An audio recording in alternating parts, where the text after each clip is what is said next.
thank you all for joining us again with the International Association of Woodcarvers. Today is November the 20th, just a tad bit after 3 p.m. Eastern Standard Time, and we appreciate you all taking your time out to join us. Today, we have a special guest with us. We have Mr. Dwayne Gosnell coming to us from Hickory, North Carolina. Dwayne, I think, is the newest CCA member, and he's going to be coming on with us here momentarily to talk about carving snowmen.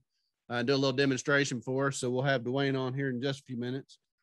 Just want to remind everybody to go out, check out Woodcarving Academy at the workshops that they have coming up and the subscription that they have. I've had a chance to go out and check that out in the last couple of days and go back and watch some of the classes that's been recorded, as well as some other stuff that hasn't been recent classes. It's really great video content out there. So if you're looking for a good Christmas gift, make sure you go out, check out Woodcarving Academy, and sign up for a subscription there.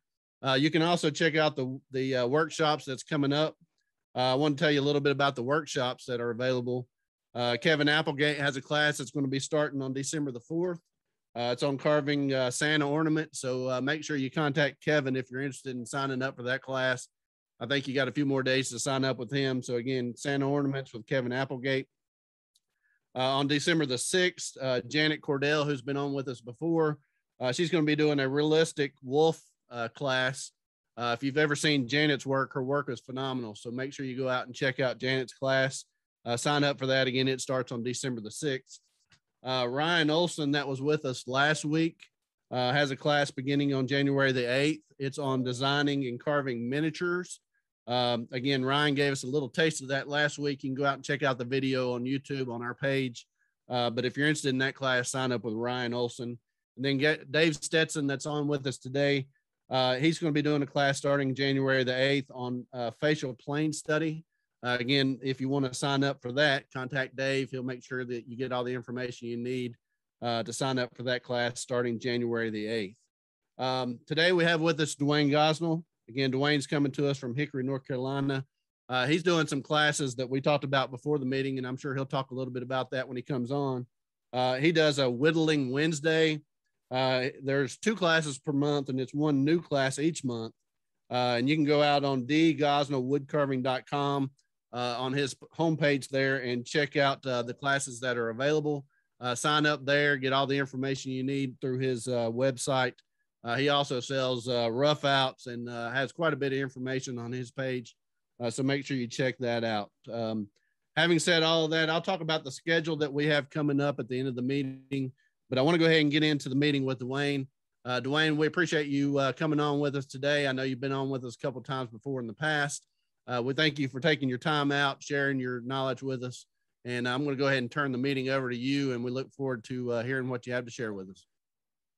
I appreciate being here, guys. I appreciate the welcome back, me getting an opportunity to share what little bit I may have to offer.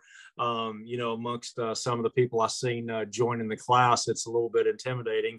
However, we'll get through it best we can. When me and Blake talked about this, about starting up the classes again, you know, the first thing I thought of is if I'm going to be doing something prior to Christmas, prior to Thanksgiving, it's those last minute, oh, I forgot Aunt Sally gift. And in doing so, you know, I wanted to come up with something that you can do a relatively quick turnaround, or even maybe do some production mode. Now, everything that you're going to see today, you absolutely can do with just a carving knife if you so choose to.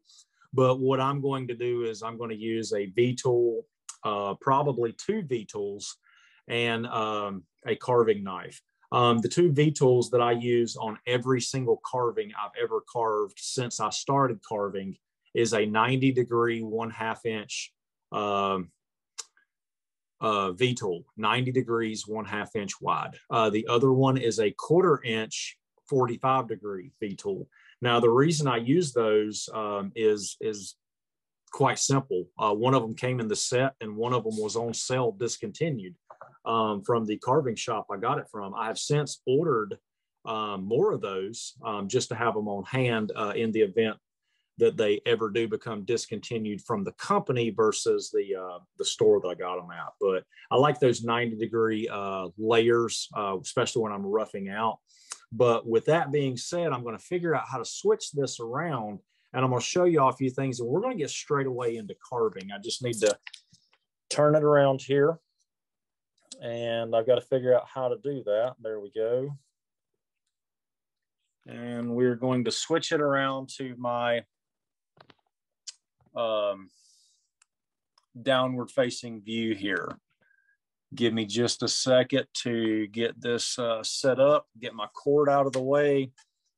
And first and foremost, let me move this over just a fuzz. We'll stop bouncing onions here in a second, I promise. I'm going to get a little bit of tape and put right within my view here. That way I can stay focused, and in the event that I do get out of the frame, sometimes I get eager. I like to talk a lot, and sometimes I'm talking more than I'm looking. So if Blake or Tom or one of those guys will just yell at me and say, "Hey, knucklehead, you're not in camera there," I will jump up pretty quick and fix it. So give me some tape there, and just to kind of get me going. All right, now we've got that, and we want to talk about the pattern. You may have cut these out. The good thing about these patterns, and if you want to stop or you don't want to do the same thing repetitively, you turn them over and you carve them the other way. It puts the hat of the smaller piece on the other side, and it puts the tilt of the hat the other way. And this is what I'm talking about. Same pattern, just carved on separate sides of the piece. And if you look, these cuts are very, very minimal. If you flip this over to the side, there's not a lot of rounding that we're going to do. Now I use about a 3/8 to a 1/2 inch thick piece of stock. Everybody's got a chunk of wood out there that they can't make a big carving with. So if you slice this up, or what I do is I cut out, maybe let's say you have a 3x3, but it's only 2 inches tall and you're not saving it for that big caricature head. Cut the pattern out on its side and then slice them up. And then you've got 4 or 5 pieces. The same thing on the other side, or the other pattern is, let's switch them this way. You know, depending on which side you carve it, you can have 2 different looks. Now they're pretty much the same. However, I find that if I'm carving 20 of the same thing, I get bored real quick. So if I flip that carving over, you're good to go. Now, what I'm going to do real quick is we're going to put some hard lines. So let's carve this guy this way, and we'll carve this guy this way. Now, the first line that we want to put on is from the bottom of the ball here. We just want to make us a little circle right there. Doesn't have to be perfect. It's just a tuft of hair. Let me zoom in just a little bit. I'm seeing that I'm pretty far away there. All right, and that just obviously messed up my viewpoint, so we'll make sure we're in there. So just a little circle right here, and then about halfway through that circle, you're going to come up and do a whoop-de-doo. Doesn't have to be, you just don't want a straight line in there. Okay, so halfway down the circle again, not this halfway, but halfway through what you have left, you want to come up, and you don't want to put a straight line. I will like something with a little bit of curve. Straight lines are boring. And what I'm going to do is I'm going to come right in here just below that and come up to about right in here somewhere where that loop comes in. So like that. And if you see, I kind of took my other one. So let's just move it up this way. This is going to be the part that folds over. This is going to be the fringe. Now, if you follow this around, when it gets right here in this dip, we're going to come and make just a slight curve. That's going to be the bottom of the chin. Now you have 2 lumps on either side.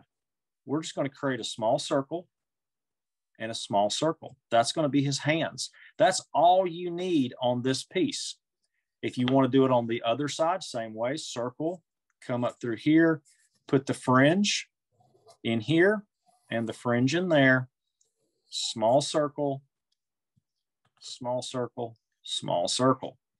Okay, very simple stuff. Now, moving on to the second one here. A little bit more. These two lumps on the top represents his hat. Now, notice I didn't draw a straight line. I'll even go up a little further, and then above that lump, go up a little further again.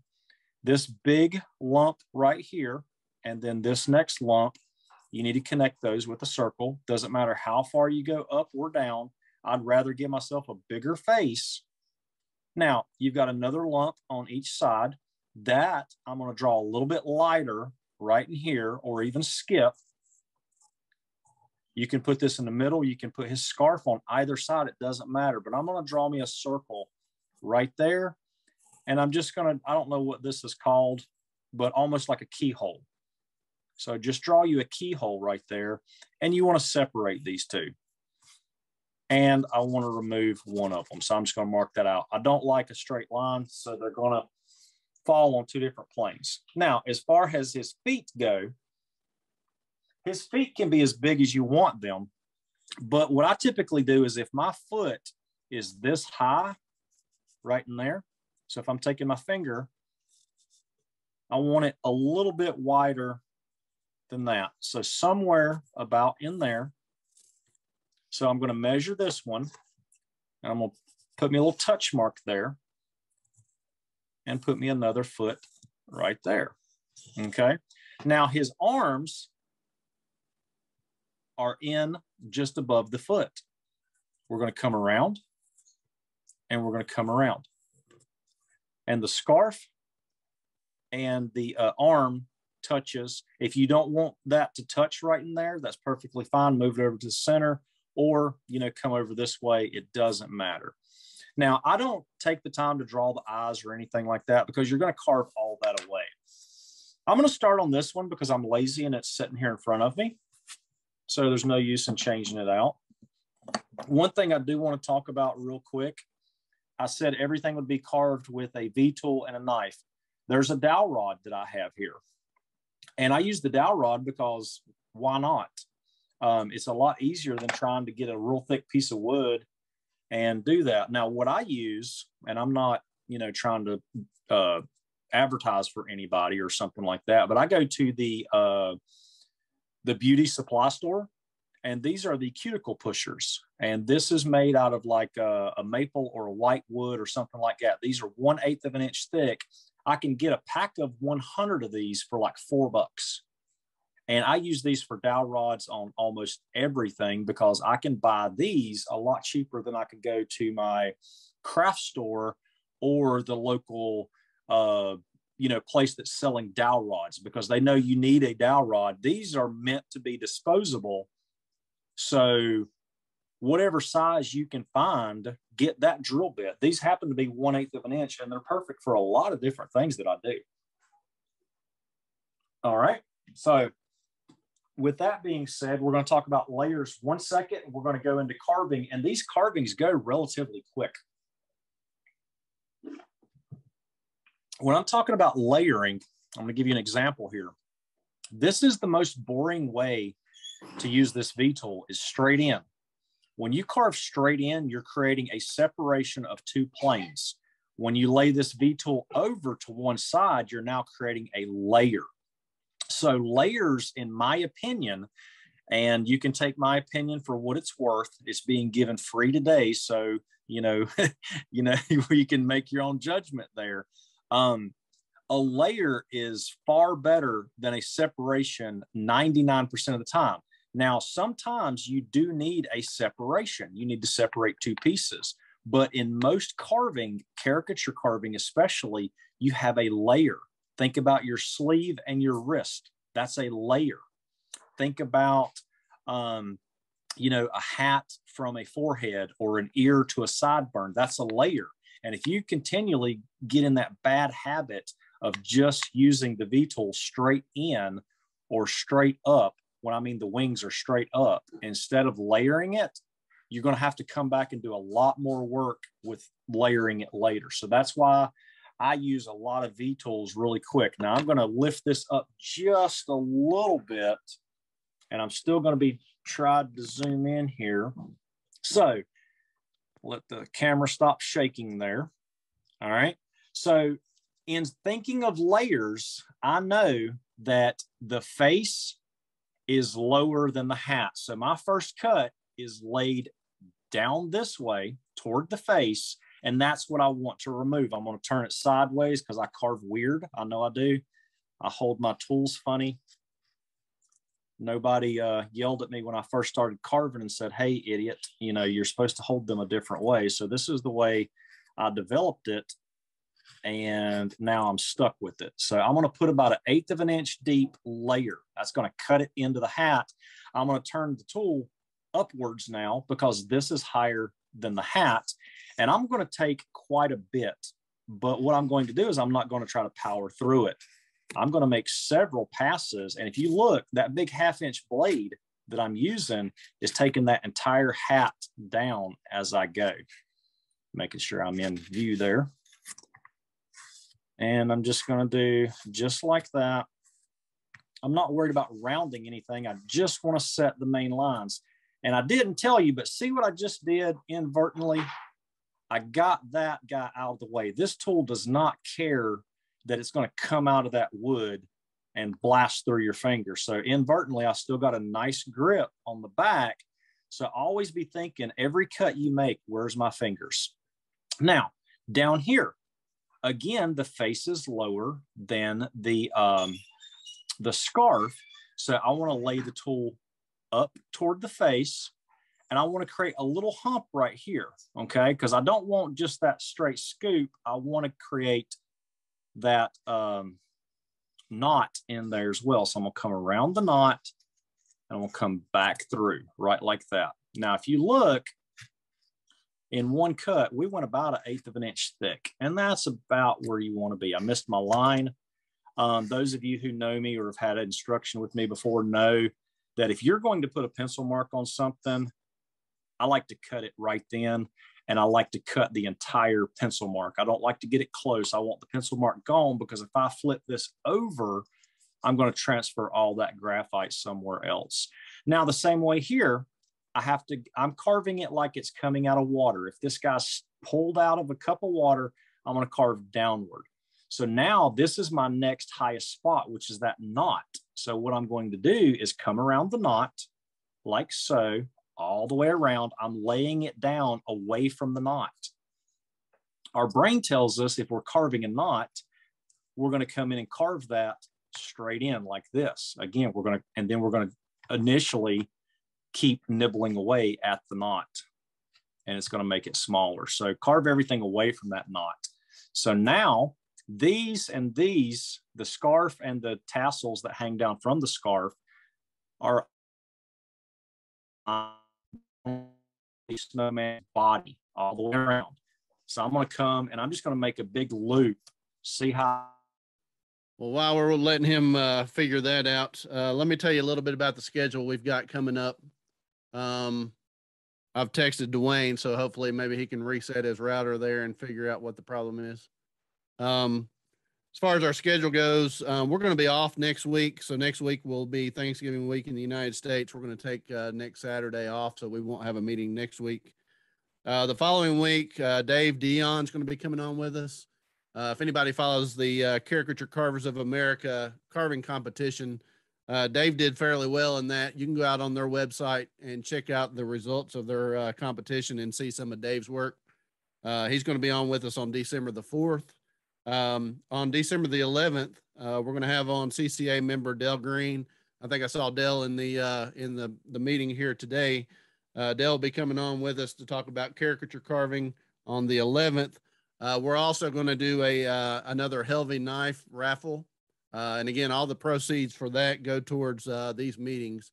So we'll have a Helvey knife available on that day that we'll be raffling off or doing an auction, I guess, in the chat. So that'll be the next thing. And then on December the 18th, Eric Owens is going to come on with us. Eric's been a past presenter on here as well. And he also has some classes and stuff out on YouTube that you can go out and check out his work. We're going to have a kind of a big blowout meeting on that day, because that'll be the last meeting that we have before Christmas. We're going to be off Christmas and New Year's. and then we'll be back in January. But on the 18th, we're going to try to do some giveaways like we've done in the past. We have a certificate that's been made available to us by by Woodcarving Academy that we're going to be doing a giveaway for, and we'll talk a little bit more about that in the coming weeks. We got some other things that we're going to put up available for giveaways, just kind of an end of the year thing for us. So look forward to that. Coming up in the beginning of 2022, we've got Dave Francis that's agreed to come on with us. Bob Hershey's going to come on and do a demonstration, and Kevin Applegate's going to come on and do a demonstration. So we're starting to take people that's wanting to come on and do demonstrations. We're starting to fill up that schedule now. Again, if you know of anybody that that wants to come on and do a demonstration or is willing to come on and talk about their carving journey, tell them to reach out to Thom and I. We'll get them on the schedule. I think Dwayne's signing back in now, so just a few more minutes. I'll take this opportunity now to thank a couple of guys that make these meetings happen. Again, Thom Bate is my co-host and co-founder of the International Association of Woodcarvers. He and I have worked really hard to try to make these meetings happen. So I want to tell Thom thanks for all that he does kind of behind the scenes. He's letting everybody in, making sure everybody behaves. So thanks, Thom, for that. And then we got Dave Levee as in Chevy. Dave's our sound man. He comes on, make sure that we look good and sound good. He also is part of our podcast group. So thanks, Dave, for all that you do. Again, Thom and I are also doing the Carving podcast. If you're interested in those, go out and check out the podcasts that are available anywhere where you can hear podcasts. You can also go out on YouTube and see the recorded videos of our podcast. So make sure you go out and check those out. Thom, do you have any response from Dwayne? Yeah, we're just Dwayne, you back on? Yeah, I don't know what happened. I looked down, my phone started doing crazy stuff, and hey, I'll blame it because I'm over here in Hickory, North Carolina. Small town USA problems, I guess. But I think I seen exactly what flickered in my phone, and I don't think I got too far of anybody else. And I'm just going to go ahead. Turn your camera. You're sideways. There you go. Thank you. Go. Yeah, you're good. We'll go ahead and turn it back over to Dwayne. All right. Sorry about that, guys. I think I seen when it happened. So what we done is we did these two tassels by laying, we went all the way around this way, laying it toward the body. Then we took half of this, the scarf, hang down, tie down tassel, whatever you want to call it. Again, I let the pencil lines aggravate me. So I'm constantly chasing those gone. So now I can come in here and very simply not go deeper, but I can lay it in my same depth here and just cut one tassel just like so. And I don't have to go in here and do a whole lot of cleanup. It's very smooth. It's very, specific. Now I want to come and touch the bottom, laying it down toward the body to make the scarf higher, like so, on both sides. And your goal is to come out in that low spot right there and the low spot right here. Now the arms, here's what I was talking about. This is a separation. I'm not going to take the foot back. I'm not going to take the arm back. Now I'll nip the arm a little bit, but just that cut right there for now is just a separation. Now I'm going to lay the V-tool over. I'm just pausing to explain it, but typically I'll cut, and then while I'm cutting, I inadvertently lay the V-tool over because I want the body to go in toward the arm. I want the arm higher. So I'm going to lay it over like so. And I'm just going to get about right there. And with it being grain that runs this way, I can just break that chip off. Same way here, I'm going to come just under the scarf, laying it toward the body. And as I get to the foot, it's going to be a separation. So laying it down and then up to a separation. Now I can work on getting those feet higher. And when I say higher, we're literally only going for about 1/8 of an inch of depth. Now, what I did here is I was going to carve it here toward my palm. I seen what I was doing, so I paused. So I come over here. When I come out of that wood, I don't want to, you know, bang it. That would have been in my palm. So I'm constantly looking at where I'm going to get cut, not if I will get cut, where I'm going to get cut. Same way, I'm going to lay it up toward the body. I'm going to come down and I'm going to come around. Now, I took about 1/8 of an inch in there. If you need 3 cuts to get to 1/8 of an inch, if you need 5 cuts to get to 1/8 of an inch, as long as you're carving and your tool is carving, that's all that matters. If you're digging and scraping, that's where you're going to have the issues. Now, if you look at this from the side view, there's not a lot of definition. We've got a little bit of depth in those spots, and they don't have to have a lot of depth. So what I'll do now is I'm going to switch over to the knife. And I'm going to knock off every corner, rounding every plane within itself. So I'm going to start with the hat, and I'm going to come in. I'm going to scoop up, and now I'm going to go and get the rest of the side of that bandsaw mark, and I'm just going to round that hat up. I'm going to do the same thing on the other side. I'm going to come in, and I'm going to chase that bandsaw mark. I'm going to slightly round the top, and now I'm going to go across the end grain. And hopefully my knife is sharp, or I'll look like a knucklehead here talking to you guys. All right. So now I'm going to lay this down on its side. I'm just going to touch all the bandsaw marks. And now I'm going to come this way. Now notice I'm going to zoom in here.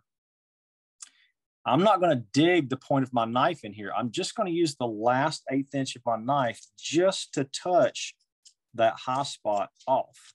I can always come in here and narrow this down with the V tool because I've now created a layer. I haven't created a sharp line in there that is permanent. I can change it. I've got options. Stock cuts and relief cuts, just around the hat brim on the bottom, and then round around the face. Now here's where it can get tricky. If you're using a detail knife, you want a longer bladed knife that you can get all of the bandsaw marks around. We're just narrowing, or not narrowing, I apologize. We're rounding the side of the entire carving, and we're getting the bandsaw marks off as we go. Now, right in here under the hat, I'm going to round just a little bit more than I will anywhere else on the carving because I want the hat to appear that it's smashed onto the head. I want the hat to look like it fits. And I'm not worried that the hat is up and under it. I just want a little bit more wing on those tips of the hat brim. Same way here, we're just going to work underneath that guy there. Now I'm going to turn, and again, using the tip of my knife, I'm just going to peel off to give it a little bit more roundness.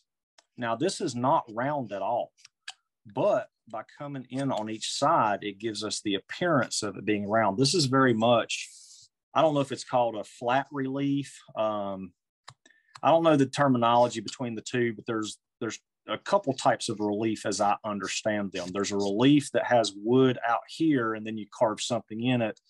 Then there's deep relief, shallow relief. This is a type of relief. I'm not sure exactly which one it is, but we just want the illusion that it's rounder than it is. Again, just knocking off a little bit of curve, curving it around to the side. I'm gonna take the top part of my blade right here, just nipping the bandsaw marks, and I'm going to knock off those high spots to where it looks like it's wrapping around. Now I'm going to come in right here and tuck that arm like so. I do know that I am carving upside down for you guys because I'm not left-handed. We can do it this way. We just want to knock that and follow around and make sure we get all of those bandsaw marks.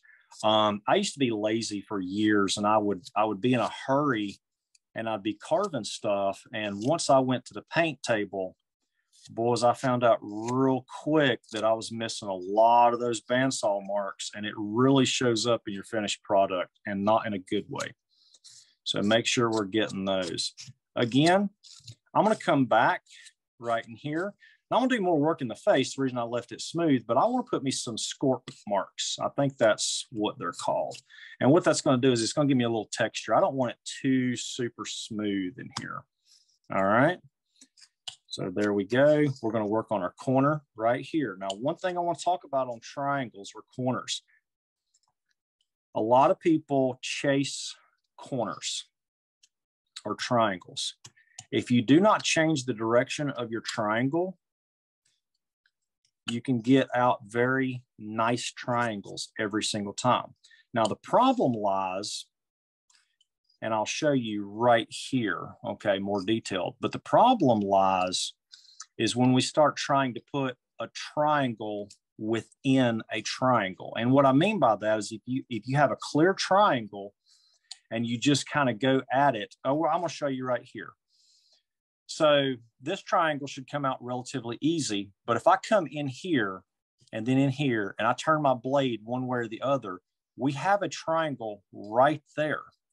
If you follow that same triangle and you go down the side of the arm and you go across the foot and then you come from the body inward, that triangle should come out almost every single time. Now, where I have found and what I've seen others describe is they're going at this triangle at a different angle and then they're just chopping. So commit to your cut. If you want to open it up, commit to your cut. Same way here. This angle goes downward. This angle goes straight across. And then this is a flat up cut and it comes right out. I've got a little bit of machine marks there or bandsaw marks, whatever you want to call them. Anywhere 2 or more points meet or 3 points, maybe it's 3 different things, you want a nice crisp little triangle right in there. Same way here, there's 2 points or 3 points that meet there. So I'm going to come there, there, and I'm just going to pop a triangle and it comes right out. I'm going to roll this arm underneath the scarf. Just going to take off the top machine mark there, work on the side. Now, this was one of those examples I'm talking about. I went from here, and then I went down here, then I went across, and I went up. If I don't take the time to get this one, I will inadvertently miss that whole cut right there. And I won't find it again until I put a little bit of green or blue or orange or whatever color you decide to use. Now, 2 points are also meeting on the top of this. I want the scarf to be smaller than the knot. So what I'm going to do is I'm going to add 2 triangles. Now, this is different than an established point. This was an established point here. This one, I've got to reestablish the triangle. So I'm going to slightly tilt it in. And now I'm going to come up the side of the knot and then down the side of the face. Notice I'm not changing the angle. If this was my angle for the face, that's the angle I remove my triangle. When your layers start looking wonky, typically it's because you're creating another layer within that layer that doesn't need to be there. So right here, I can see where it's curving with my blade. That's where I want to finish my triangle. So now when you look at that triangle, let me get on the screen here. When you look at that triangle, it's consistent. Same with this. You see how I've created a dip? I've got a separate layer there. I need this to be one layer that matches. So I've been talking a lot about layers lately. Don't say that 5 times fast. But I've been talking a lot about layers. And when you create a separate or a secondary plane, even within the face that's not supposed to be there, that's when stuff starts looking off. Same way here, I'm just going to put a stop cut, a relief cut, just to give myself some separation from the arm and the boot there. I'm going to go all the way around with that deep cut. Now I'm going to come and I'm just going to tickle those lines. Now I've got a weird thing here. However, if you look at this, there's a triangle there and there's a triangle there. don't look at this as a square and try to remove the square. Think of it in terms of triangles. I don't want to cut back into the arm. I want to cut in toward the body slightly because the arm is above the body. I don't want to cut back into the boot because the boot rolls around. So I want to cut away from the boot. And now I'm going to come under the scarf, back to there, and that triangle is gone. I can go a little deeper if I want to. So now, right here, I want to put a small triangle. Now, how big does this triangle need to be? Well, I tell everybody in almost every class, we as carvers, myself included, I'm trying to get better, we look at stuff and we say, I want it to look like it's cut, and we carve it. And then we start chasing it later. If everybody takes 5 seconds right now and reach for a piece of clothing on your body, and you touch that piece of clothing, you know, mine would be right here. We touch that piece of clothing. That is not 1/4 of an inch thick.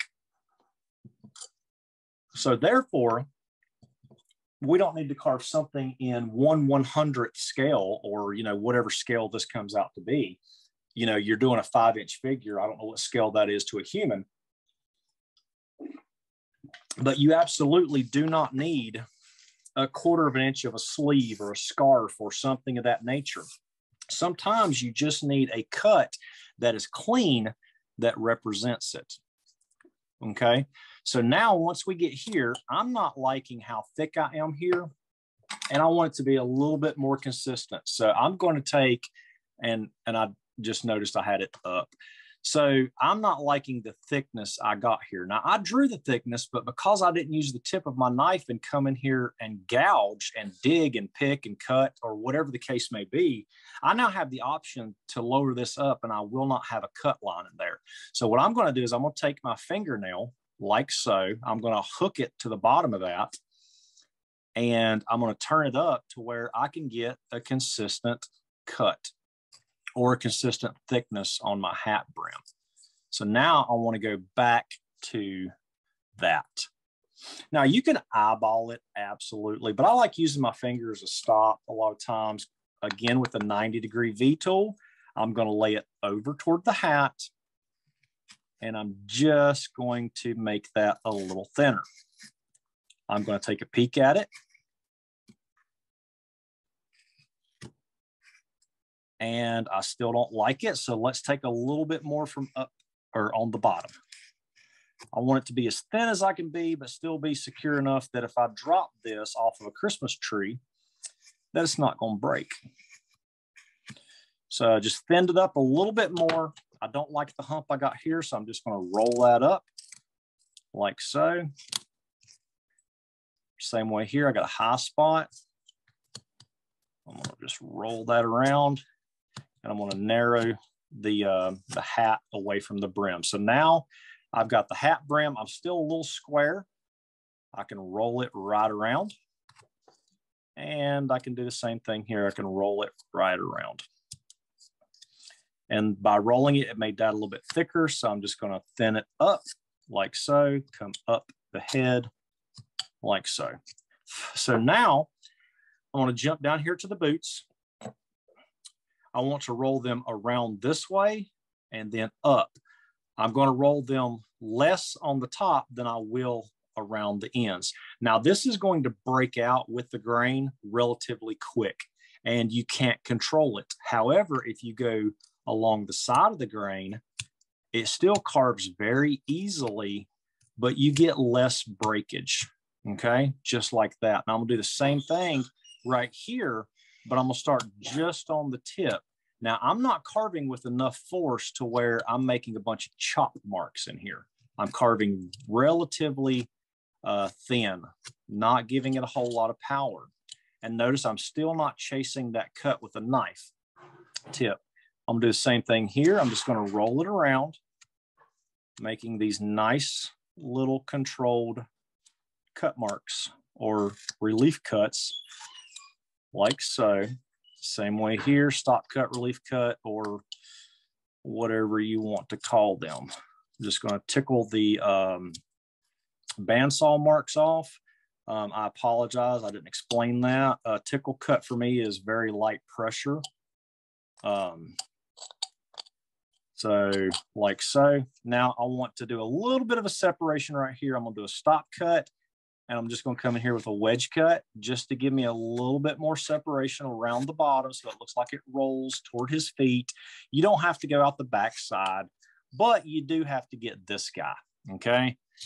You put white paint on the bottom of these bandsaw marks, even though it's on the bottom of your carving, it's going to look ugly. It's going to look fuzzy. So just run across the end grain there. It's a good way to test your knife as well.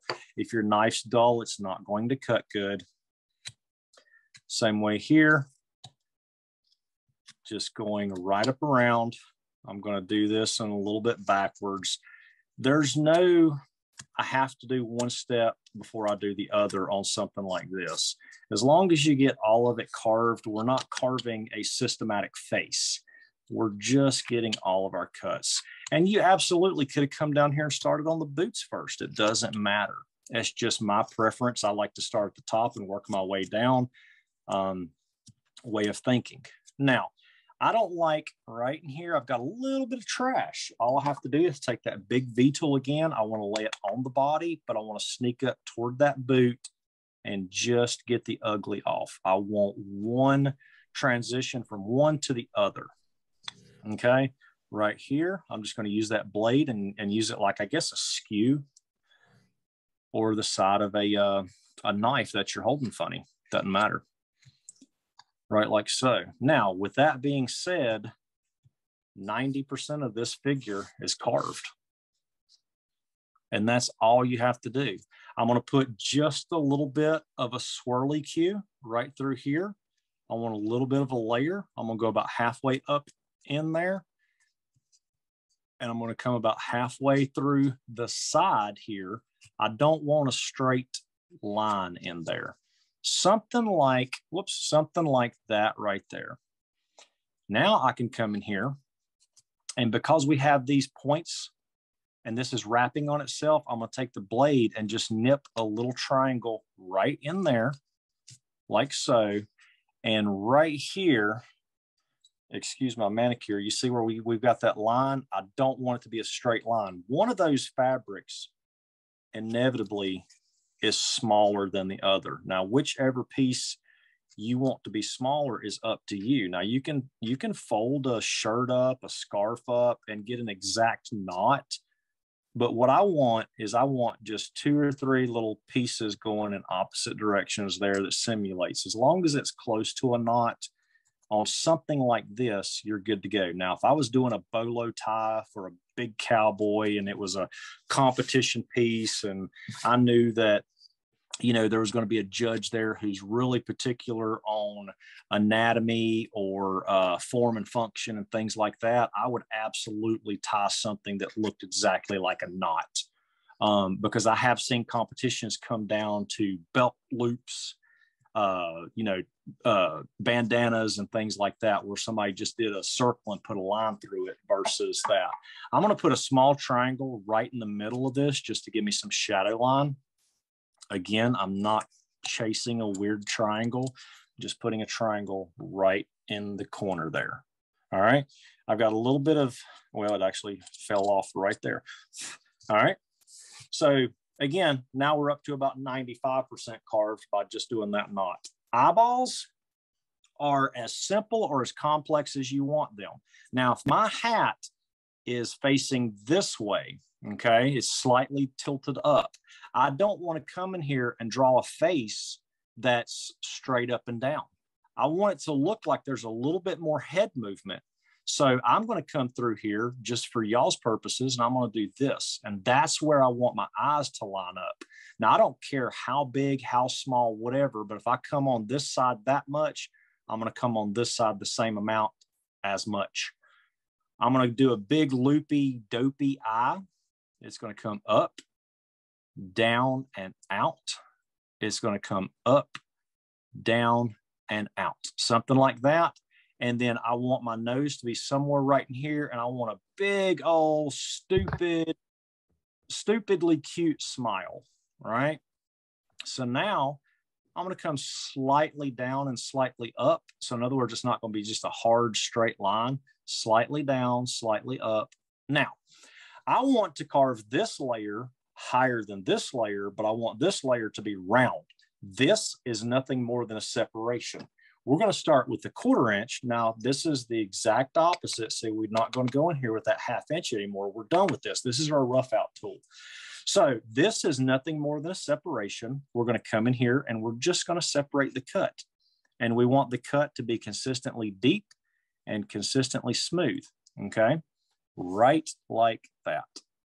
Now, I don't like any of this center line, so I'm just going to go ahead with my big V tool, using it just like a chisel.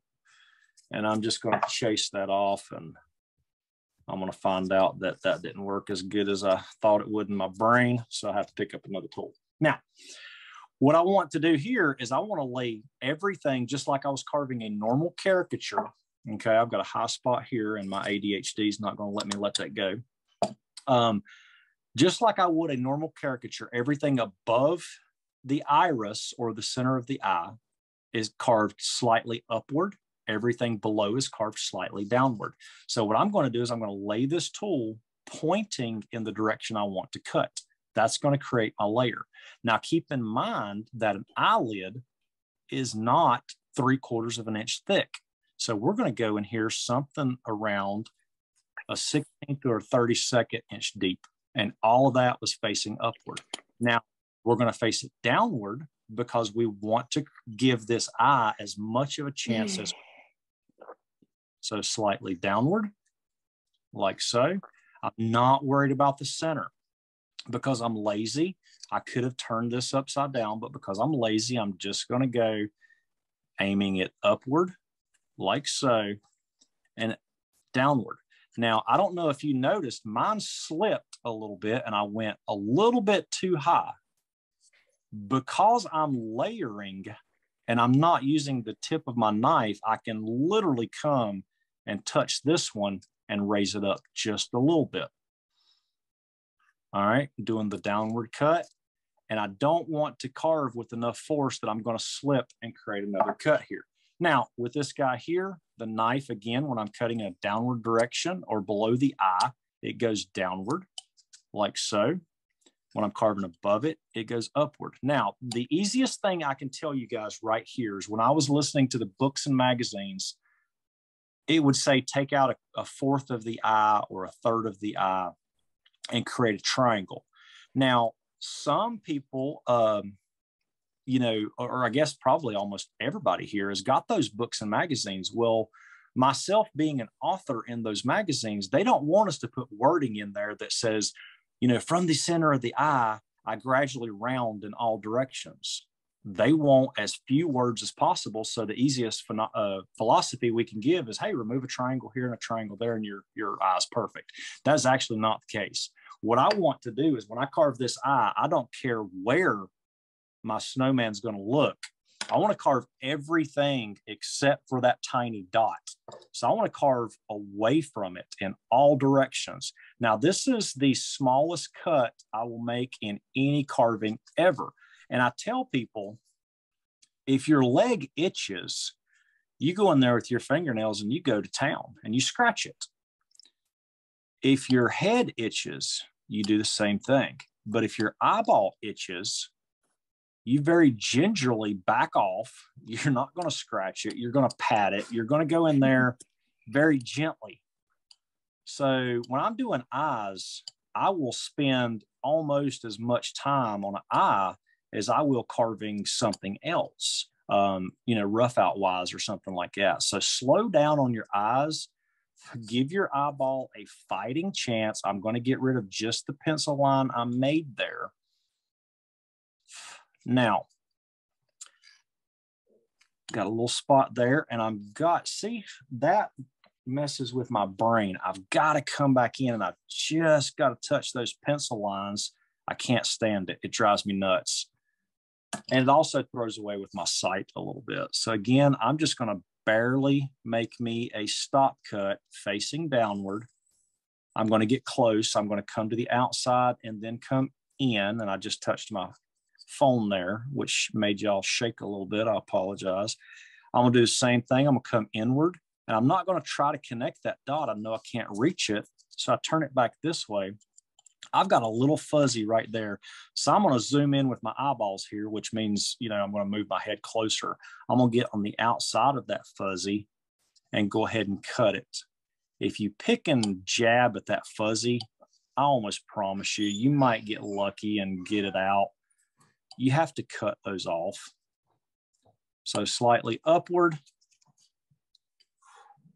slightly downward. And when I go from the center, I roll it down this way with my cuts. So I may make 3 or 4 cuts to get the depth I want, especially on a human caricature. Here, these guys are super simple. You just want something that's smooth and you're good to go. I just want to take off the high spot I got right there, right there. Now, I'm going to show you real quick. I'm going to zoom out and I'm going to show you all I do on these. Whoops, I'll go way up there. All right. Because I'm going to have to get a little hand drill in here, okay? So I do not want this nose to come straight out. That is boring. If you look at these, they're all curved and angled, and I over exaggerate them a little bit. Now these cuticle sticks right here, they have a sharp point or a flat point on them. So I just take, on the first cut, I just take each side off. I just want it to look like it's somewhat round. You don't have to go crazy. Now what I tell myself is, how big do I want the nose? And I want the nose about this big, and then I want it to go into the wood. So I'm going to cut me off about a 1/2 inch piece. And the way I cut it off is I just roll it right like this, all the way around. And then you can just take that and break it. Now you've got 20 more noses here, okay? So here's the kicker. I've got chips laying around everywhere. Put this somewhere. I did this when I should have did it second. So what I do, and I'm not picking on anybody who may live up north. You can see this is called a Yankee Handyman. It's a push drill. And I just happen to have a 1/8 inch bit in the back of this. If you need to use a power drill or something like that, you can do that. These things will go through pretty quick. I'm going to lay this here just in case I do fly out the back. But I just want to come in between his eyes and above his nose, and I'm coming at an angle. I'm going to give this thing about 4 or 5 pushes. I want it to be at a good angle, like so, because this isn't a typical drill bit. It cuts on both sides. I just want to roll it in the end, knock that out. If I've got any burrs, I go ahead and touch them right like that, get the burrs off. I got a little pencil line right there, because once you put this nose in here, you don't want to have to work around behind it. I've got a little bit of trash right there. I'm just going to touch it down like so. I'm going to finish my triangle because it went in there. I've got another one right there. This is your cleanup, but I tell you, you put that nose in there and you got some cleanup to do, you're going to get aggravated. Now what I want to do, this is the only cut where I'm going to use the tip of my knife on this. I just want to open that mouth up just a little bit. I'm going to come one way. I'm going to come just above that cut down into the cut. And notice how I'm not getting hung up on trying to roll it around to the other side. I just want a little bit of shadow line there. All right. Dwayne, so now center up a little bit to the top left. Can I center up to the top left? I'm going to zoom back. Much better. Okay. So what I've done, and I apologize, I was still zoomed out there. What I've done is I just took a stop cut right through here and a relief cut. Notice the tip of my knife is downward, and almost in the same cut, you just raise that knife. Where we get into trouble is we come here and then we come here, here and here. Open that cut up. We have a 45-degree mouth in there because we cut it with a 45-degree V-tool. Let's not try to take a 5-degree cut when we're trying to remove a sliver of wood. That's where they get stuck and chewed up and all that. So with that, I don't leave my carving glove on because we're going to use a drop of super glue. Just going to drop a drop of super glue right on the side of one of these noses. Take your tip, run it around just a little bit. You don't have to be quick. A lot of people think that super glue dries super fast. It only dries super fast when it's on your stupid finger, it seems like for me. So I'm just going to put that in there. I'm just going to take this, I'm going to turn it over, and I'm just going to push down in there. I don't need that. That's the back side of this guy. If it wasn't the back side, it is now. Now, the other thing you can do is if you want to stop fiddling with it later, is draw you some iris and some pupil in there, okay? I like to leave a little flash like so. Now, it doesn't matter where these eyeballs look, and that's another one of the simple things about it, is you can have 20 of them and challenge yourself by doing a different view. So he's looking at something each time differently maybe. So we're just going to draw those in. Now, I started drawing pupils in when I kept finding myself going back and fiddling with a finished eye. Maybe there was something that was just very tiny I could have honestly lived with. My brain told me, go back and fiddle with it 3 or 4 more times, and I ended up busting something out. So that is one of them done. I know that was pretty quick, guys, but these are pretty quick carvings. Without explaining, everything as I did, it would have went a lot quicker. Now, can you come in here and do something with this? I'm going to ask you, and I'm going to tell you first off, yeah, you can do whatever you want with this scarf. You can come back in here and put a bunch of scorp marks. You can carve you some holly bushes up here. You can do whatever you want, but I'm also going to ask you, what is it for? Are you keeping the lights on and you want this to be a $50 carving? Then yeah, you probably need to do more than we've already done. If this is a gift for, Aunt Gertrude, who gives you the cheap aqua velva, she's going to love this, So, if you're selling these professionally or something, you may want to put a little bit more time in them than we did here. But if it's just a friends and family gift, you're golden. I do want to put me a sole on the bottom of the shoe. I'm just going to eyeball it just right around the bottom. And I just noticed that I missed it. And this is a separation. This isn't a layer, so I'm not going to lay it one way or the other. I'm going to come in here like this. I'm going to get in the screen like so. I'm going to do the same thing over here. I don't have to take a pencil line and run around that to know that that's going to look like a sole when I'm done with it. Now, if you do one on one side and it's 1/8 of an inch, and you do the other one on the other side and it's 3.5 inches, yeah, they're going to look off. But if you look at them to just get close, there you go. Now, painting these, I will tell you that if I paint solid white everywhere, and then I come in with a little bit of Carolina blue watered down, and I get everywhere it touches, every crease. So above the hat, above the scarf, below the scarf, outlining the scarf, inside the armpit and around the shoes with a little bit of Carolina blue, it gives it more of a little bit of texture and depth in there. All right, so let's get some of these guys out of the way. My wife, she's not here right now. I think she just left. And if she didn't and you hear me screaming, it's because I said something thinking that she wasn't here. That's not my wife. That's my dog barking in the background. So I was saying that because I get wood chips everywhere, and she's very patient with me when I'm doing these. Now, you separated me from the dog. Well, my wife is here, so if y'all see blood coming out in a second, she just started yelling from the back room. All right, so here again, don't get. The only reason I'm not doing this side is see the hole that we pushed in by pushing the other guy's nose on. I could probably carve that out, but guess what? We can carve it this way just as easily.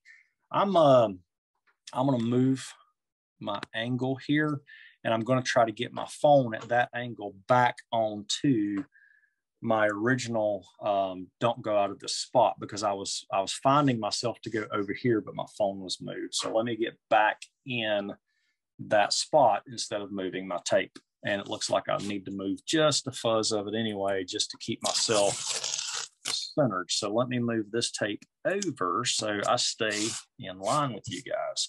Putting our carving glove back on. The lowest part of this carving is absolutely going to be his sign. And what I do is I go deep in here. So I'm going to come down here and I'm going to leave about 1/8 of an inch. That's what we're going to take out. Okay. So I want a big 1/8 to maybe even be 1/4. Let me look at it here. That's almost dead on 1/4. So I'm going to take about 1/4 of an inch of stock out of here. Okay. So what I want to do first is I want to make sure that my piggies are out of the way from the cut I'm making, which is going to be this one. I'm going to lay this down and I want to think of this as a woodworking chisel, not a V-tool. So I don't want to come up here, but I don't want to be so flat that the tip buries in. So anyway, raise it up just a fuzz. And I want to start coming in here right under that neckline or the bottom of his face. And I'm just going to come in and just progressively go deeper. I'm going to lay it the other way and I'm going to get around that hand right there. Notice my finger is not somewhere, because if you go off, this tool does not care what it cuts. It's designed to cut. It's not going to slow down because you're not paying attention and getting close to your piggies. It doesn't care one way or the other. And that's not because your tool is mean.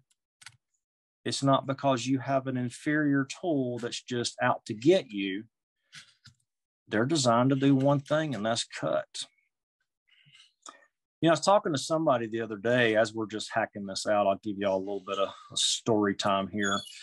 I said, you know, the Zoom classes and, you know, the international stuff is amazing. Love it. Can't believe that, you know, we didn't start thinking this stuff prior to the horrible pandemic, blah, blah, blah. So the only bad thing that I can find, and I'm just turning it up to see my line, the only bad thing that I can find about these Zoom classes is when you make that joke and everybody's muted, you just kind of say, dang, was it really that funny? So yeah, that's the thing that I find that's interesting on these Zoom classes is, you know, when we're doing something like this and I'm not explaining anything other than, hey, go deeper and get it level, you know, and you tell that joke, nobody responds. So anyway, that was my joke within a joke. And again, nobody responded with that joke either. So I mean, we're going to try and get some canned laughter for the next time. Is that all right?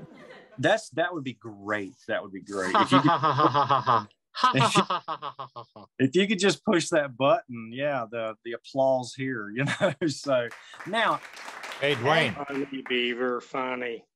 So Dwayne, as you notice, I can no longer go through with my woodworking chisel, so to speak. However, I said we were going to use a 1/4 inch, and look what we got. We got a 1/4 inch and we got a 1/4 inch. Now here's the kicker. If you find a spot that you can't get your tool in between, I could move this up just a little bit and now I can move my tool in there. Okay. So don't be limited on, hey, that's where I drew the line and that's where it has to be. I'm just going to come and lay that tool over, even though this is a 45-degree tool now. This flat part down here is still flat. As long as this is flat and you're using it like a woodworking tool, then you're good to go. Same way here, we're just going to come up. Now you can absolutely measure this and then come around here and measure that. If it looks close, I call it done. All right. So now I've got those. So that is my depth. I'm going to go across the bottom of this now. I'm going to knock off this stuff here. Okay. And if you're wondering, this is just a 1 3/4 straight blade. I use wood carving knives. I've got a bunch of them. I use whichever one fits my hand that day. It's a wonder I haven't already replaced this one out, because I'll carve with a knife for about 15, 20 minutes and then I'll change it. Because what I have found out, now I'm not trying to sell you a whole bunch of carving knives, but what I have found out is I will get lazy and I'll stop thinking about that grip, and then something will slip. But that's the reason I have different handled knives. If you're carving for a long period of time or you're doing duplicated cuts, sometimes just changing that knife out will get you thinking about what you're holding. Now, I have about a 90 degree. It's actually more of a, a lot more, but all I want is to clean that corner up right there on the bottom. See that corner right there? I'm gonna do the same thing right here. And I'm gonna do the same thing on the top. Now, if you look, we're really close. So if your pattern was a little different, you may want to run your 1/4 inch V-tool through there. Now, the hat is bigger than the face, and the face hangs over the sign. So what I want to do is I want to lay this down on the face. Again, I don't want to dig in right here. So I'm going to raise it up just about a 1/16 of an inch. And I'm just going to follow that line. And again, we didn't want a straight line at all. We're just going to follow that around. Now, I'm doing this one a little bit differently because I know that's the thickest I need to take off. But the jingle bell, if you want to create a jingle bell, it needs to be more of a circle. But the fringe or the pom-pom, whatever you call it, I know that this goes down behind the pom-pom. So I'm going to lay it down this way. And right here, when I get toward the top, again, with it being the wood grain, it's going to break. So I was backing off on the pressure. Now, because we got it here, look, we got 2 low spots. I can just take a V-tool and run right through there. I can also take a V-tool, run right through there. Now, I want this fringe in the middle to be higher than this. So I'm going to come down here. I know I can't get in here. I'm going to come back and grab that like so. And I'm going to go a little bit deeper here just because I'm going to round this hat off higher. And now I can come back in this way and get me a separation there. Now, because I'm lazy, I'm just going to take my V-tool and knock all of that stuff out. So in just a few seconds, we've got all of our planes. Now, if you notice, I cut this plane off. That's fine. We'll get to that, but we got a little bit of wood to remove, and I can just knock a bit off there. I can take the chisel aspect. I refer to wood carving chisels as woodworking chisels a lot. And a lot of times that means the direction or the way I'm using them. It doesn't mean that they're in fact a wood, working chisel. So anyway, so now I'm going to come back to the knife right here. I'm just going to go across the grain instead of up and down. I can get a nice slice going across the grain like so, as opposed to going up or down. If this grain direction is pitched one way or the other and you go down, you can break off because there's no support under it on either side now. So I like to go across. Okay. I'm going to take and knock off the mark on the top of the fringe there. I'm going to knock off both hands. See how it broke? I'm going to zoom in. That one broke off, but watch this. If I slice it this way, it's going to cut, okay? The grain's running up and down. If you slice across the grain, you have less likely of that breaking off. Now I'm going to go real fast all the way around, getting all of my machine marks off. Now, the way I look at it is if you look at this, and this is north where my pencil and my finger's pointing. If I start north and I put water, the water's going to run this way and this way. It's going to run this way and this way, okay? So if you think about the high point, no matter what side you're using, carve downhill, so to speak. So here I'm going to carve downhill. Here I'm going to carve downhill from that one. And now here I'm going to carve downhill. Now, if your knife is sharp, let me look at downhill. Downhill's this way now. If your knife is sharp, you can typically get through some of those. If your knife needs a little bit of attention, maybe it's not super duper sharp, but it's still pretty sharp. If you follow those directions of carving downhill, so to speak, then it's going to pay more dividend than carving into that end grain. Same way here. I just want to knock off.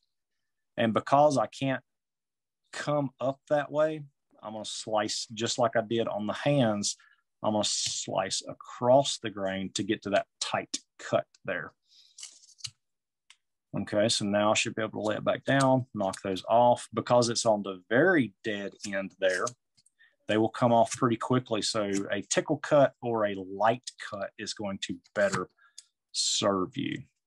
Now, right in here, we got a really tight spot in there. So we're going to slice it instead of guillotine. So try to push your knife blade forward instead of that guillotine straight down cut. Anytime you can slice, you're better served. All right, so now I want to round everything. And I'm going to start with the face because that's the roundest thing I want. I just want to knock off the corners first. I'm going to touch the hat. I'm going to go all the way around to the face. And I'm only working on the upper half, okay? Same way here. I just want to take that, slice it back up toward the hat. I'm being aware of where the tip of my blade is. I don't want it to be digging or dragging into something up here. Same way here. Again, a guillotine or a slicing cut instead of just a chopping cut. So I'm going to go down. Now you're going to take less wood right here because see, we're going to round it right on top of that sign. And now we want a nice sharp cut right in there. Now I'll take the tip of my knife. Again, I don't want to be digging up in here. And I'm just going to get it as round as I can, right like so. But I do want a little bit of thickness down there. I don't want it to be just a point. If I want to go more round than I'm able to do, all I have to do is deepen or push that sign or ribbon, whatever it's called, back deeper. I can always take height out of these hands. I'm not worried about the hands. We got plenty of room on the hands. Speaking of hands, I didn't take the machine marks off of this hand right here. Again, slicing with the grain all the way around. Got a little bit of ugly right there. And I'm just going to check, and yep, I missed this hand too. So I got down to the face and evidently got carried away there. All right. I don't know if y'all heard that. That little click was, again, there's no wood on the upper and lower. If you touch that, that's going to break off if you're carving it in the breaking direction. I don't know which way the fibers are going, but on every side of a piece of wood, if you carve it one direction, it will carve. If you carve the other direction, it's more than likely to break off. Now these here, I'm going to knock off a big chunk and then just start rounding them. And it wants to break right there. So I'm going to carve upward. I just want to knock off the corners to give it the appearance of being round. The hand here, I'm going to do the same thing. I'm just going to tickle or touch the hand to give it a little bit of roundness. I'm getting close, like so. I'm going to do the same thing here. I want to knock off that corner, not that much, knock off that corner. It wants to break, so I'm going to slice it downward. Now, the reason I knew that is because I didn't just kind of go willy-nilly and just sink my knife in there. I tested it, test it. Test a little bitty sliver cut. You don't have to hog it off because if I break that big chunk off, then I got to go back and take all this down. I got to recarve this hand to get that hand back on there. And if we're not doing something that's relief carving like this, you may not have that wood to put back. I'm just going to finish up the bottom part of this corner that I missed earlier. I'm just going to roll it like so. Now I'm going to take my V-tool. I'm going to clean up the ugly right around these hands with one nice little cut. It's just going to be a place for my paint to live right in there.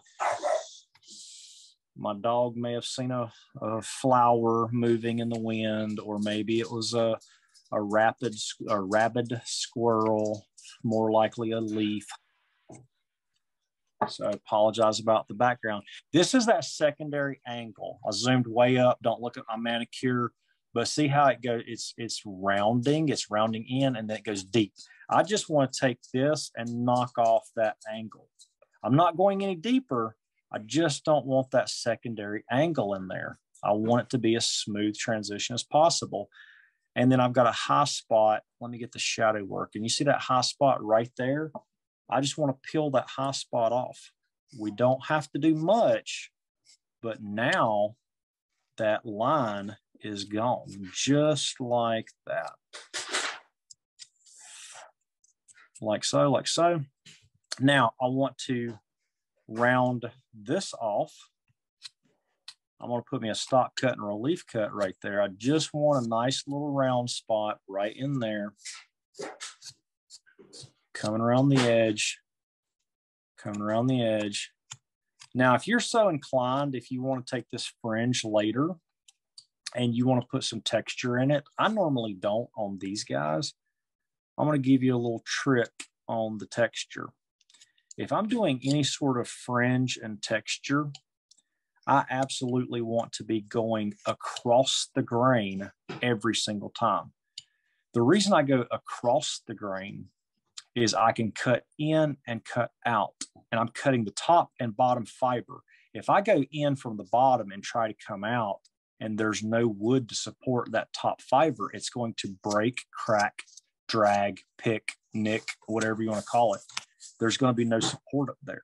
So if you're doing the old rustic cowboy and you want that good 5 o'clock shadow with that small V tool or U gouge, make that 5 o'clock shadow across the cut, across the grain. Don't go in and try to pick up. You may go in with that 1/8 inch V tool and make that cut, and it tear up, you know, 1/2 inch on a little 1/8 inch or 16th inch V tool. So think of the direction of what you're doing in those cuts. I just want this to be somewhat rounded, right, like so. Knock off the corners right there. Now on this one, because it's a piece of fringe, right, and I want the fringe round, if I look at my side, right like so, I just want to knock off a little bit here. There's nothing that says, even though it's a relief carving, I can't give it a little bit more of a rounded chance. So I'm just going to round as much as I can on that fringe. It's not going to take any more of your time. It's not going to be the difference of, oh, I got 9 of these carved in one day versus 10. It's literally 5 more seconds there. So, and when it's hanging on the tree, you know, you can do it. There's no need to hollow these out. Speaking of carving on the back of them, if you're using that 3/6 or that 3/8 to a 1/2 inch stock, it's going to be plenty light enough. Like so. I got a little spot, a little picker right there. I'm going to do the same thing. I'm just going to go a little deeper. I don't want that secondary transition line in there. All right. So now we have to add this line back. So we can put it right in here. I'm going to use the 1/4 inch, and I'm just going to eyeball it. I'm going to come up and then down, and this is a separation cut. Okay. Now I boogered it up right there, but if I take and open up my knife blade way over like this, and I just put me a little bit of a shadow line right in there, and it didn't come out, I'm not going to pick it. I lifted it up and it broke out, and it broke out right there, which I'm going to cut and fix.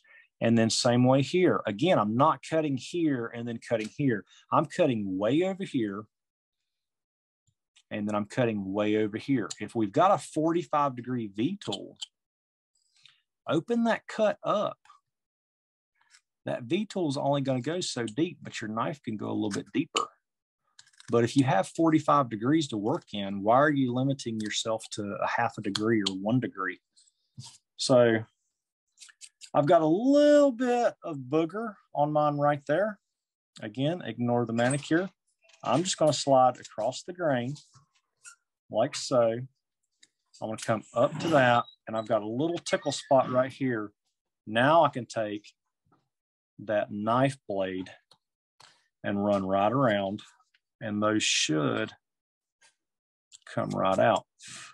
Now, I want a little bit more right in here. I'm going to lay my blade down flat way out here. So that's where a good long knife blade is going to come into place, because you're not up here with a short knife blade like this and you can't lay it down, you know, and then you change that angle. All right. Same as before. Just going to go around. This one doesn't have as many triangles in it, but there's one here, one there that we corrected. And then there's one about right in here. We just want to separate the head now, and the head, the fringe, and the fringe on this, the ball or jingle bell, whatever you're going to turn that into. Now, because this is a grain that's running this way, I am not going to run it through here, because the chances of you breaking all this off by putting the thickness of that knife blade through there is very high. So I'm going to cut in here. I'm going to come up here.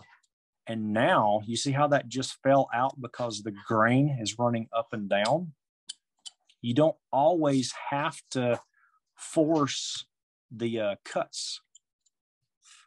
And now we don't have a straight line. That fringe don't run from here to here. We've got a secondary break in there. I don't like, as I stabbed my wife's great grandmother's desk here, but she didn't see it, so she'll never know, even though she's about 5 feet away from me, giving me the evil eye. Y'all pray for me, people. My wife's mean. There's where that laugh track could come in good there, Dave. So anyway, there we go. So let's do some eyeballs again.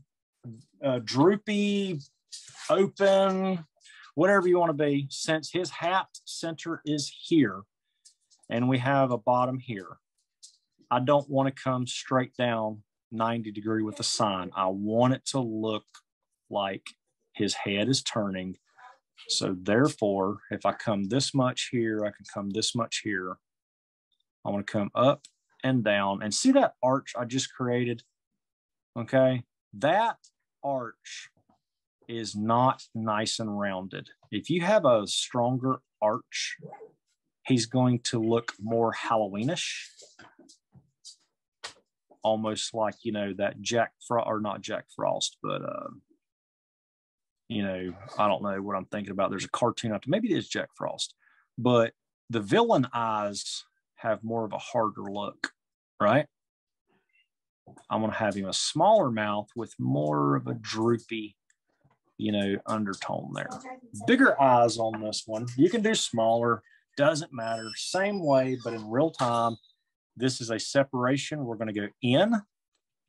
We're going to separate the cut. Notice how I'm going to turn, because if I do fly out of there at, you know, 25 pounds of pressure or whatever the case may be, I don't want to go into my palm, right? And I missed my mark right there. So guess what I'm going to do? I'm going to go up just a fuzz. I'll come back and get that mark. Now I'm going to get all of that ugly gone. I don't need it. That was just for, you know, just to get my eyeballs lined up like so. There we go. All right, same way. Everything above the eye gets carved upward. I'm going to lay that tool down on the eye almost. I'm going to come around and I look right there. See where I'm starting to miss my pencil line?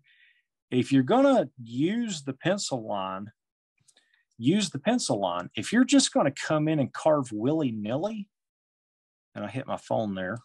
If you're just going to come in and carve willy-nilly and not use those pencil lines, what's the point in even putting them on there? If you don't carve them off, I assure you, you will chase them later. And that's where you run into problems. I'm going to lay the V-tool downward because I'm carving below the eye now. I'm going to switch it this way. And again, carving downward. And when I say downward, downward toward the mouth, I'm laying that up. Now, I'm going to try to zoom in here. And by laying it downward, we see how we've got just a little bit of a roll. Where am I at here? Here we go. how it's rolling upward and now it's rolling downward. And because we went this way, it's rolling inward. You have less work to do. With the knife carved or angled downward, I'm going to put me a little stop cut with the knife angled upward above the eye. Now I'm going to come into this eye almost like flat down, and then I'm going to start lifting it up like so. So I can take 4, 5, 6 of these, just going a little deeper in each run. Now I just come across and just that secondary plane I was talking about that we created with our V tool, just get that secondary plane gone. Same way here.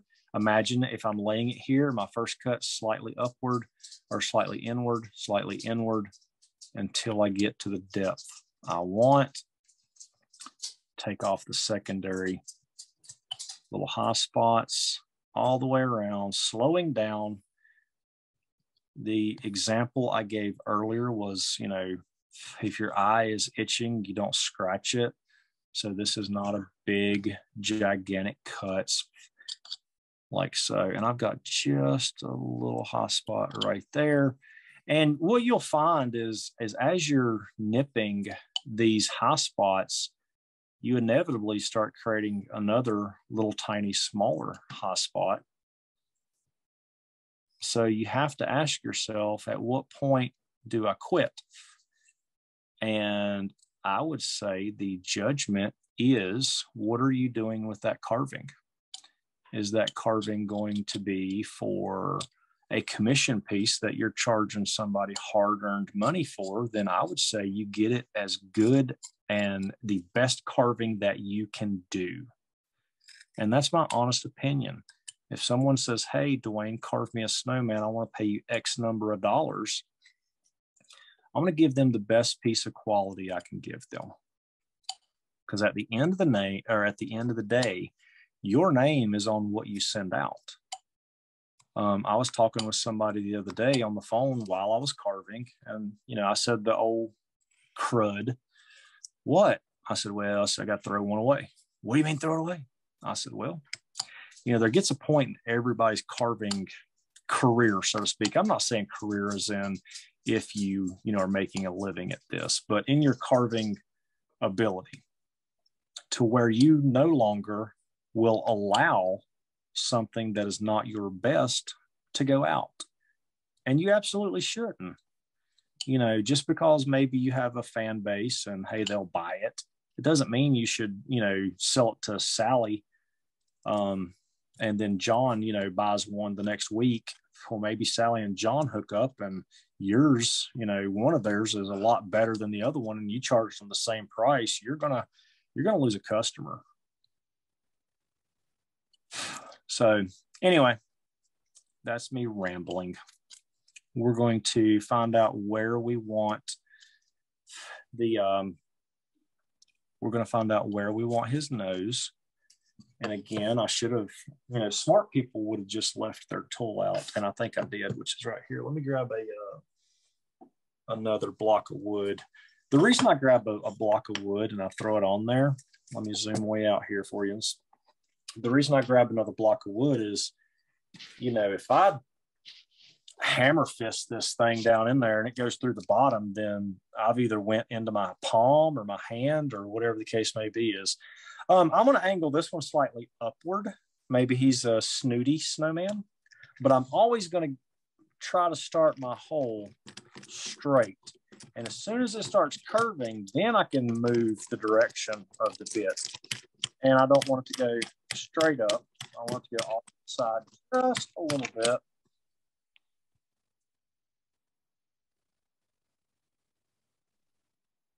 Did we lose him again? I believe he's gone.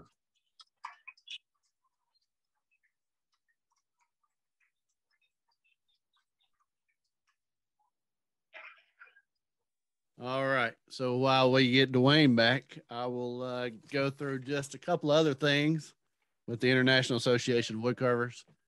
Here he comes, I think. Just want to remind you all that we have merchandise available out on Teespring. You can find our link tree in the chat. You can find it also on Instagram and Facebook. The link tree has another link inside of it that takes you to the Teespring account.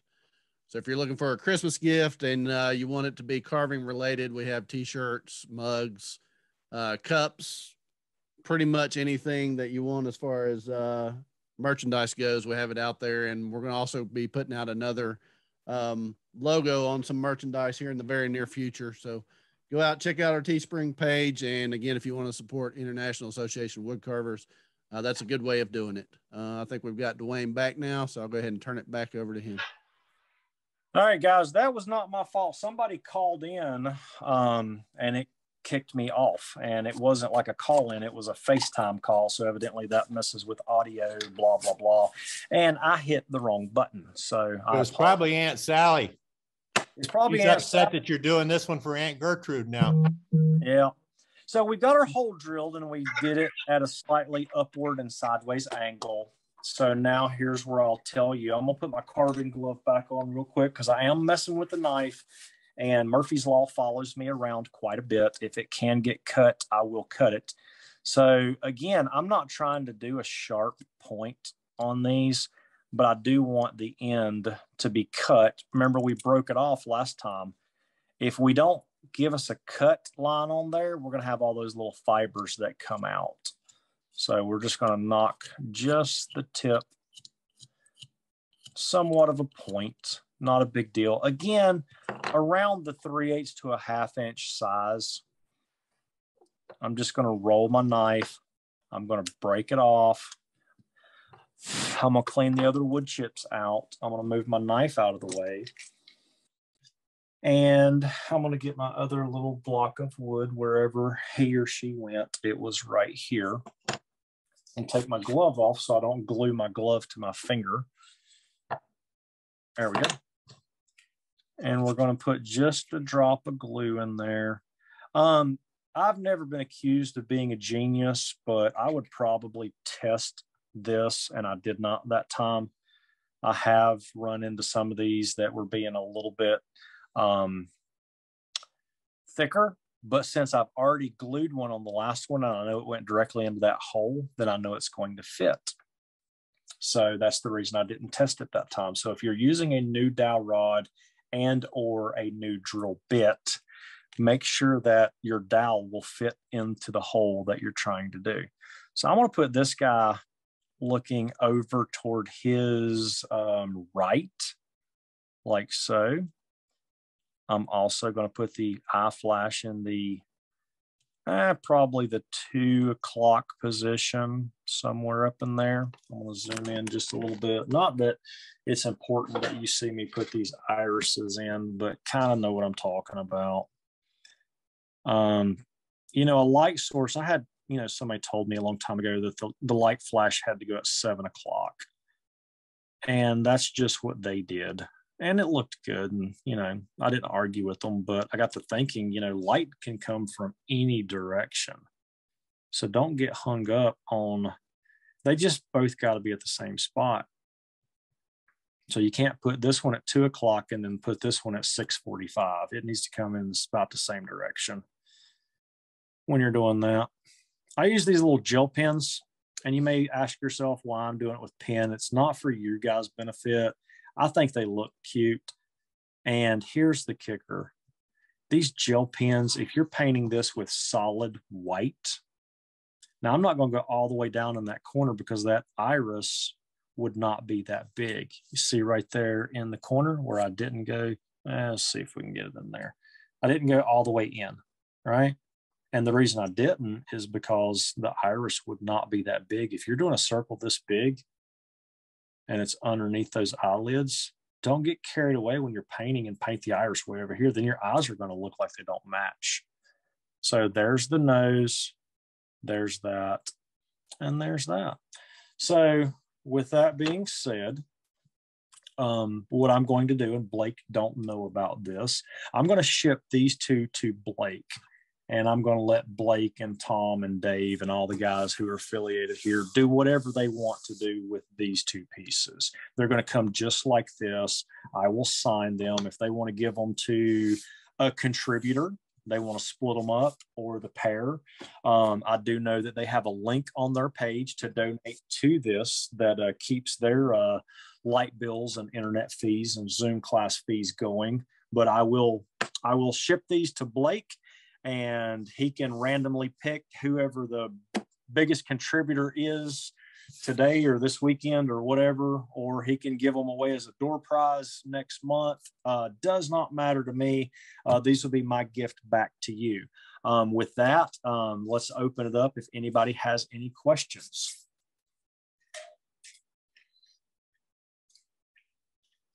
Blake, you on here, buddy? Yeah, I'm with you, Dwayne. Okay, I was just making sure that I hadn't froze up or done something weird. No, you're good. Okay. Hey, Dwayne, good show, bud. Hey, thanks, Rich. Mhm. Yeah, it's Daniel here. I just wanted to say that's a really nice lesson today. Thank you very much.